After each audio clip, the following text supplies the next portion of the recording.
I think it's funny, after looking at both games over the weekend, our defense was tremendous on Thursday. You know, a team that we would have, had it not gone to overtime, would have held into the 60-point range, and they're leading the country. And we did a tremendous job with our defensive focus throughout the game.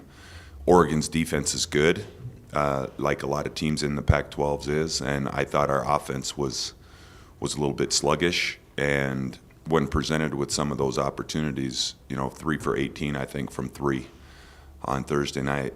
And there were a number of times that Oregon had a hand in our face, but also our wide open shots we missed. And so I thought our offense was a little bit behind in that game. And then we turn around in Oregon State and shoot the ball as well as we have all season high in threes, and the rim looked pretty big to us. I'm not sure how intently Oregon State defended us coming off that short turnaround.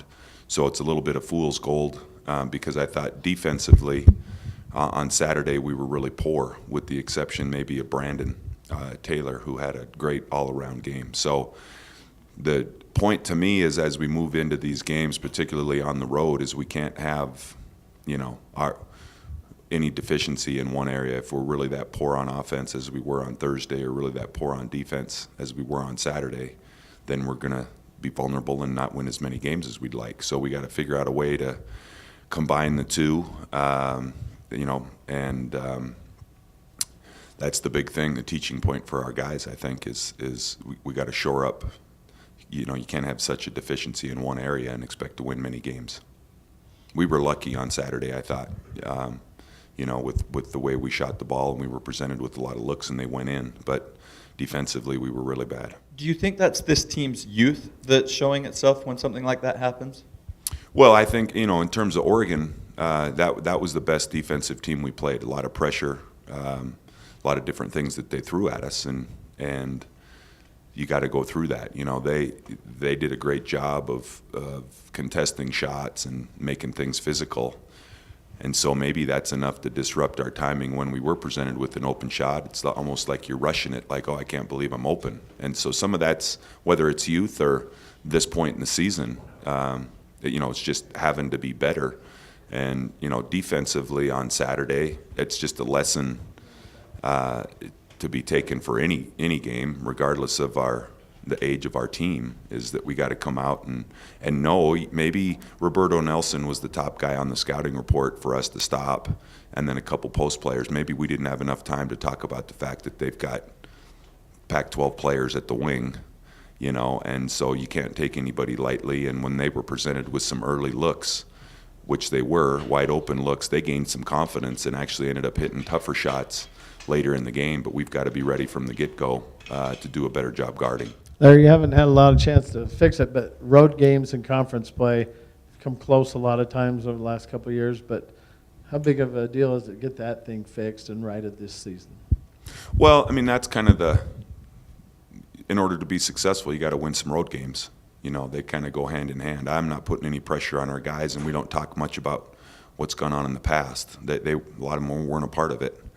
I think the most important thing is, and it's finding the balance between having some confidence as we go onto the road, and knowing that we've got the ability, maybe a little different skill level, to compete, but also knowing that it's going to be a grind. You go on the road. We've been pretty dependent on some great home crowds, and a level of being comfortable that you're going to be faced with some adverse situations when you get on the road. And you got to be that much better. So it kind of goes hand in hand with where we're trying to go, home or away. The game's got to be tightened up, a lot, and a lot of these games are coming down to one possession. I don't know if I've ever been involved in a situation where we could really easily be 2-0 right now, but we could also real easily be 0-2, and it's not like the old adage, you're never as good as you think you are. Had we been 2-0, still got a lot of things to work on. And had we been 0-2, we're not as bad maybe as the perception would be. So, the most important thing, and I don't even look at this as a road trip necessarily. It's going to be an independent game at Seattle on Wednesday. it's a focus to go in and play one game, and then we'll bring a plane back and have a couple days of school and head out again on a charter for the Sunday game.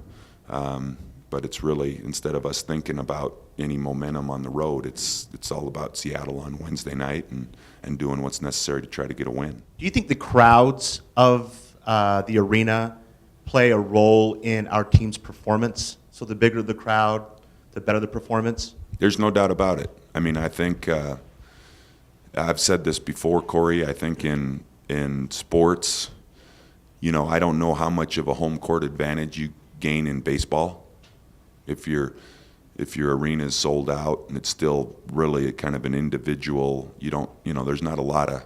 It's different when you get into College World Series or Major League playoffs or something. Then there's an element to that. But football, for the most part, in this league, all the stadiums are sold out, and it's still about making that play. But I think momentum in basketball is always a little interesting, and there's always these plays where momentum can be carried over, for 3-4 minutes when you talk about an 18-0 run, and I think the crowd plays a big part in that.